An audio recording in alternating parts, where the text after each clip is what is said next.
한국기독교직장선교연합회가 창립 40주년을 맞아 그간의 역사를 돌아보고 향후 선교 방향에 대해 논의하는 자리를 마련했습니다.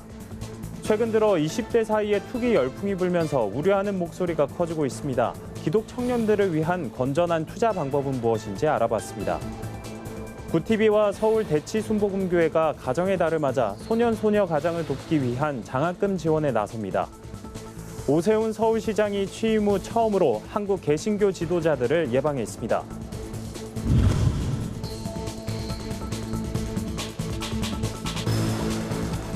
여러분 안녕하십니까? 굿TV 뉴스입니다.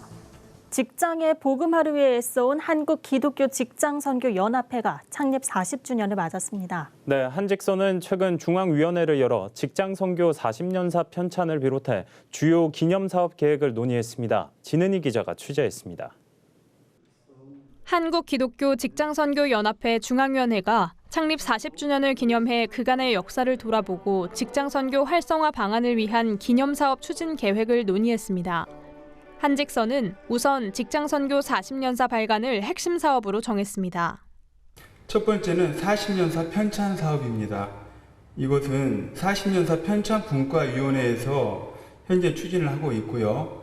하나님께서 도와주시고 인도하여 주셨던 40년에 대한 집대성과 함께 그리고 나아가야 할 40년에 대해서 비전까지 들어갈 내용입니다. 한직선은 이와 함께 40주년 기념 직장선교 전국대회와 예술제를 오는 11월 서울 신길교회에서 개최한다고 밝혔습니다. 코로나 상황을 감안해 온라인과 오프라인으로 진행하는 방안을 구상하고 있습니다. 올해는 직장선교센터 건립도 추진 중입니다. 예배당과 교육관, 신앙관, 강당 등을 갖춰 직장선교가 보다 효율적으로 이뤄질 것으로 연합회 측은 기대하고 있습니다. 한직선은 이외에도 직장선교 사회문화원을 재단 법인화하는 방안도 논의했습니다. 직장선교 사회문화원은 3년 전 기독 직장인을 통한 기독교 사회문화를 확산하기 위해 설립된 곳입니다. 이날 한직선 진승호 대표회장은 세계 기독교 직장선교연합회, 한국직장선교대학 등 유관단체와 협력을 강화하고 청장년 직장선교사 양성을 위해 노력하겠다고 밝혔습니다. 대면을 통해서든 비대면을 통해서든 서로 긴밀하게 커뮤니케이션을 통해서 활성화하는 방안을 찾고 또 한 가지는 이제 젊은 사람들을 어떻게 우리 한직선의 멤버로 이제 영입을 할 수 있을 것인지, 그래서 젊은 사람들을 어떻게 양육을 하고 이제 직장 선교사로 세워나갈 것인지에 대해서. 한편 중앙위원회 모임 후에는 비전 포럼을 개최해 직장 선교 방향성을 설정하고 개인의 신앙과 선교 역량을 강화하는 직장선교 실천운동본부를 조직하겠다는 구상도 밝혔습니다. 굿TV 뉴스 진은입니다. 주식을 비롯해 가상화폐까지 최근 2030 세대의 투기 열풍이 일면서 우려하는 목소리가 높은데요.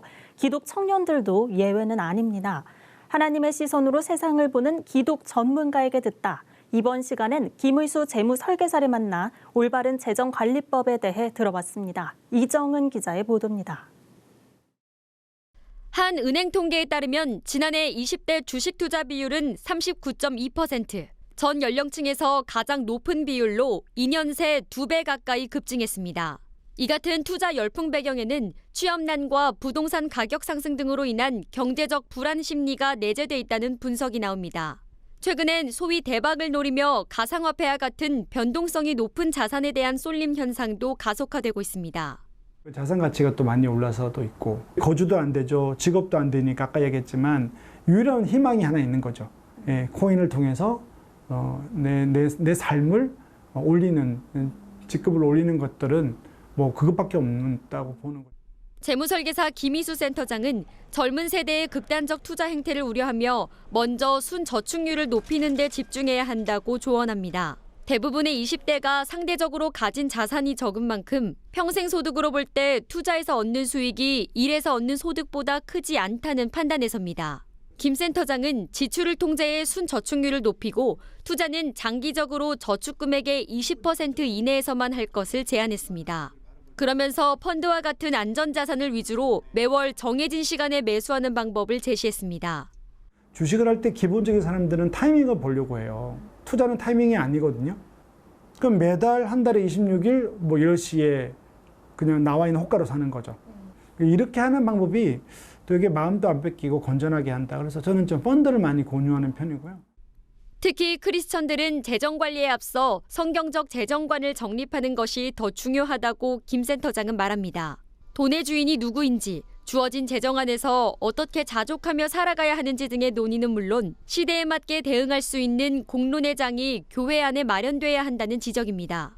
또 경제적으로 어려운 성도를 위한 재정 지원이나 섬김 등 교회가 먼저 건전한 재정 운영의 본을 보여야 한다고 강조했습니다. 청년들에게 이렇게 대출 많은 분들이 있거든요. 그런 거 상담해서 꺼주고 무이자로 꺼주고 원금을 갚게 한다든 이런 신용통장 개념들이 그냥 전도될걸요. 이런 상상력을 펴고 믿음의 아이디어를 내서 재정을 푸는 거죠. 부동산 가격 급등, 취업난 등 각종 악재로 청년들의 불안이 커지고 있는 요즘 올바른 성경적 재정관을 세우는 일이 그 어느 때보다 필요해 보입니다. 구티비 뉴스 이정은입니다. 구티비와 서울 대치순복음교회가 가정의 달을 맞아 소년소녀 가장 돕기에 나섰습니다. 구티비가 대상자를 모집하고 대치순복음교회가 정성껏 모은 장학금을 전달하는 방식입니다. 박재영 기자가 보도합니다. 구티비와 서울 대치순복음교회가 소년소녀 가장을 돕기 위한 장학금 지원 대상을 모집합니다. 구티비 천사 지원 프로젝트 일환으로 진행되는 이번 지원 사업은 서울 대치순복음교회가 소년소녀 가장 100명에게 30만 원씩 전달하는 풀림 씨앗 통장을 마련하고 구티비는 지원 대상자를 선정해 가정별로 장학금을 전달할 예정입니다. 아무래도 저 혼자 하는 일보다는 구티비가 하면은 대한민국 전체의 많은 소년소녀 가장들에게 그들을 이렇게 발굴해내고 그들에게 이렇게 뒤에서 작지만 격려할 수 있는 기회가 될 거라고 생각해서 했습니다. 서울 대치순복음교회는 지난 2013년부터 매년 소년소녀 가장과 미혼모 가정을 돕는 풀림 씨앗 통장을 지원해왔습니다. 한별 목사가 쓴 신앙서적 풀림이 베스트셀러가 된 것에 감사하며 후원을 시작했습니다. 지금까지 445명의 소년소녀 가장이 도움을 받았습니다. 이를 위해 교회에서는 온라인 실시간 예배 시간마다 풀림 씨앗 헌금을 모금하고 있으며 성도는 물론 소식을 접한 비기독교인과 기업에서도 동참하고 있습니다. 한별 목사는 어려움에 처한 소년소녀 가장들이 용기를 얻는 모습에 큰 감동을 받았다고 말합니다. 후원해 주신 돈으로 초등학교 전학년 계산책을 샀습니다. 수학까지 잘하면 저는 제 꿈을 이룰 수 있을 것 같습니다. 공부하면서 기억할게요. 이런 편지를 읽을 때마다 너무 감사하고 이들에게 자그마한 격려를 할 수 있는 그런 통로가 될 수 있도록 하나님이 열어주셔서 너무 감사합니다. 한편 구티비는 소년소녀 가장을 위한 풀림 장학금 지원자를 이달 말까지 모집합니다. 신청 방법은 구티비의 이름과 연락처, 가족관계 증명서를 제출하면 됩니다. 구티비 뉴스 박재현입니다. 오세훈 서울시장이 한국 개신교 지도자들을 만나기 위해 한국교회 총연합과 한국기독교교회 협의회를 방문했습니다. 취임 후 처음으로 개신교계를 예방한 오 시장은 먼저 교회 옆 이홍정 총무에 이어 한교총 소강석, 이철, 장종현 공동대표 회장과 면담을 갖고 코로나19 확산 방지에 적극적으로 협조해 준 것에 대해 감사 인사를 전했습니다. 오 시장은 교회가 방역수칙에 협조하고 있다며 어렵고 힘든 분들, 절실한 분들을 위해 많은 활동을 해주신 것에 감사하다고 말했습니다. 이에 소강석 한교총 공동대표 회장은 한국교회는 그동안 영적, 심리적, 정서적 방역을 펼치며 사회적 항체 역할을 해왔다며 획일적인 방역 지침을 좀 더 유연하게 해줄 것을 요청했습니다. 오늘의 이슈 포커스입니다. 문재인 대통령이 3박 5일간의 미국 방문 일정을 마치고 귀국했습니다. 문 대통령은 방미 기간 동안 조 바이든 미국 대통령과의 첫 정상회담을 통해 포괄적인 백신 파트너십을 구축하고 대화와 외교를 통한 한반도 문제 해결, 그리고 반도체와 배터리 등 경제 협력 방안에 합의했습니다. 문 대통령은 다음 달 11일부터 영국에서 열리는 G7 정상회의에 참석해 바이든 대통령과 다시 만날 예정입니다. 배달앱을 통해 주문하고 결제를 하면 외식비를 돌려주는 외식 할인 지원 사업이 다시 시작됐습니다. 농림축산식품부는 코로나 상황 속에 배달앱을 활용한 비대면 외식을 장려하기 위해 할인 지원 사업을 시행한다고 밝혔습니다. 카드사를 통해 참여 응모를 한 뒤 배달앱에서 2만 원 이상 4회 카드로 결제하면 카드사가 1만 원을 캐시백 등으로 환급해주는 방식입니다. 요일 제한은 없고 횟수는 카드사별 1일 2회에 한정됩니다. 코로나19 확산세가 이어지는 가운데 감염 재생산 지수가 한 달 만에 다시 1을 넘어선 것으로 나타났습니다. 감염 재생산 지수는 확진자 한 명이 주변에 몇 명을 감염시키는지 보여주는 지표로 기준치인 1이 넘으면 유행이 확산되는 국면이라는 뜻입니다. 방역 당국은 일상 공간에서 크고 작은 집단 감염이 잇따르고 있다며 지역별 감염 상황을 면밀히 관찰해 감염원에 대한 철저한 점검과 선제 조치를 하겠다고 밝혔습니다. 정부가 한국토지주택공사 LH 임직원에게 지급한 성과급을 일부 환수할 것으로 보입니다. 기획재정부는 LH 직원들의 투기 의혹 조사 결과 등을 반영해 과거 경영평가 결과의 수정 여부를 점검한다는 방침을 세웠습니다.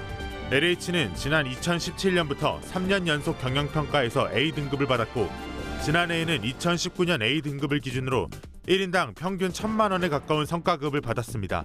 만약 2019년 경영평가 등급이 A등급 아래로 떨어지면 LH 임직원은 차익만큼의 성과급을 반환해야 합니다. 지난달 대기업 취업자 증가폭이 사상 최대를 기록했습니다. 통계청과 금융감독원 전자공시 시스템에 따르면 지난 4월 300인 이상 대기업 취업자는 280만 6천 명으로 1년 전보다 18만 7천 명 증가하며 관련 통계가 생산된 2004년 1월 이후 가장 큰 증가폭을 보였습니다.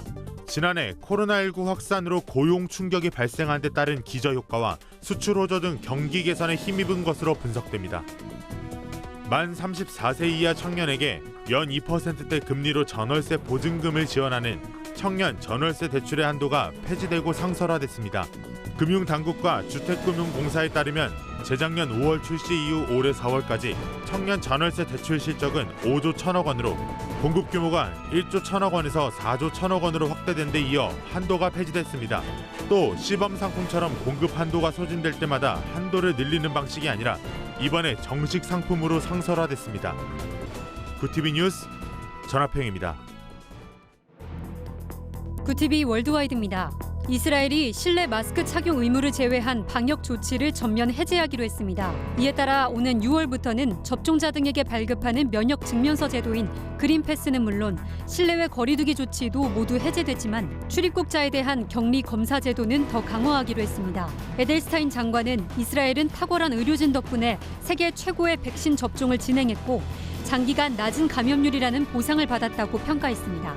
미국 코로나19 확진 환자 일부에게서 혀가 거대하게 부풀어 오르는 대설증이 발병해 전문가들이 원인을 파악 중입니다. 이 질환은 혀가 입속에 가득 찰 정도로 붓는 증세로 발병하면 먹고 말하는 것조차 어려워집니다. 텍사스 치과대학 제임스 멜빌 박사에 따르면 코로나19 환자들의 대설증은 붓기 정도가 일반 환자와 비교해 훨씬 심각합니다. 전문가들은 바이러스가 발생한 신체의 면역 반응과 관련이 있다고 판단해 환자들의 유전자에 공통적 연관성이 있는지 연구하고 있습니다. 미얀마 군부가 쿠데타에 항의해 시민 불복종 운동에 참여한 교사 12만 5천여 명을 정직시키면서 새학기를 앞두고 교육 시스템 마비에 대한 우려가 나오고 있습니다. 선동 혐의로 군부에 쫓기고 있는 한 관계자는 정직 조치는 학교로 복귀하라는 위협이라면서 복귀하면 혐의를 없던 것으로 하겠다는 권유를 받은 적이 있다고 덧붙였습니다. 이와 별도로 대학교에서도 19,500여 명의 직원이 정직된 것으로 알려졌습니다. 4년 전 미국에서 살인 혐의로 사형당한 흑인 레델리의 무죄를 입증할 만한 새로운 증거가 최근 연이어 발견되면서 사형제에 대한 찬반 논란이 뜨겁습니다. 외신에 따르면 지난달에 레델의 범행 도구로 지목됐던 나무 곤봉 손잡이에서 레델이 아닌 다른 남성의 DNA가 발견됐으며 곤봉을 감싸고 있던 피 묻은 셔츠에서도 동일한 DNA가 나왔습니다. 로버트 더넴 미국 사형정보센터 이사는 사형 제도가 부활하면서 무고한 사람들이 살해됐다는 것은 의심의 여지가 없다고 강조했습니다. 현지 시간 22일 아프리카 콩고 민주공화국 동부에 있는 나라공고 화산이 폭발했습니다. 화산에서 흘러나온 용암은 인근 도시와 공항 등을 집어삼켰습니다. 이번 폭발로 최소 15명이 숨지고 500여 채의 가옥이 파괴됐습니다. 외신에 따르면 주민 3,500여 명이 르완다로 피난한 것으로 알려졌습니다. 르완다 당국은 피난민이 학교와 종교시설 등에 임시로 머무를 수 있도록 하겠다는 방침을 밝혔습니다. 한편 나라 공고 화산 분화는 지난 2002년 이후 처음입니다. 구티비 뉴스 조유현입니다. 글로벌 선교 방송단과 함께하는 교계 소식을 박예리 기자가 보도합니다. 조종환 교회 기자가 보내온 소식입니다. 덕양구 기독연합회가 사랑의 헌혈운동 캠페인을 개최했습니다. 이번 헌혈운동은 코로나19 장기화로 혈액수급이 절실한 명지병원에 도움을 주기 위해 진행됐습니다. 덕양구 산하교회 목회자 및 성도와 고양시 시민들이 자발적으로 헌혈에 동참했습니다. 덕기연은 국민을 돕는 섬김에 미약하지만 힘을 보탤 수 있어 감사드린다고 전했습니다. 한국기독교 이단상담소협회가 인천 성산교회에서 청교도 신학의 회심준비론 연구발표회를 열었습니다. 정성구 전 대신대 총장과 서철원 전 총신대 신대원장, 진용식 이단상담소협회 회장 등 강사들은 청교도 회중파 조나단 에드워즈의 회심준비론을 분석하고 바른 구원론을 제시했습니다. 진용식 회장은 구원받기 위해 행위나 노력 등의 준비를 해야 한다는 것은 비성경적이라고 지적했습니다. 총신대학교 이재서 총장 외 교수 일동이 미얀마 사태에 대한 입장을 발표했습니다. 이들은 미얀마 군부와 경찰의 폭력적인 행위는 하나님께서 성경을 통해 계시하신 인간의 존엄에 대하여 정면으로 위배하는 것이라며 한국교회는 아픔과 긍휼의 마음으로 미얀마를 위한 기도에 동참하며 실제적이고 지속적인 후원 방법을 모색하기를 간절히 소망한다고 밝혔습니다. 대한성서공회가 도미니카 공화국에 스페인어 성경 8,391부를 기증했습니다. 이번 성경 지원은 서울 서현교회의 후원으로 마련됐습니다. 서현교회는 도미니카 공화국에 보내는 성경이 복음이 필요한 가정과 개인에게 잘 전달되길 기도한다고 밝혔습니다. 성경 기증 예식은 온라인으로 진행됐으며 도미니카 공화국 성서공회 카르멘 체코 총무가 참여해 감사 인사를 전했습니다. 구티비 뉴스 박예리입니다. 영끌과 비투, 주식이나 가상화폐에 대한 20대의 투기 열풍은 이 시대 청년들의 문제를 단적으로 보여줍니다. 계층 간 사다리가 사라진 요즘 정당한 대가보다 일확천금을 노리는 청년들의 현실 앞에서 교회의 역할은 무엇인지 진지한 성찰과 고민이 필요한 것 같습니다. 이상으로 뉴스를 마칩니다. 오늘도 함께해 주신 여러분 고맙습니다.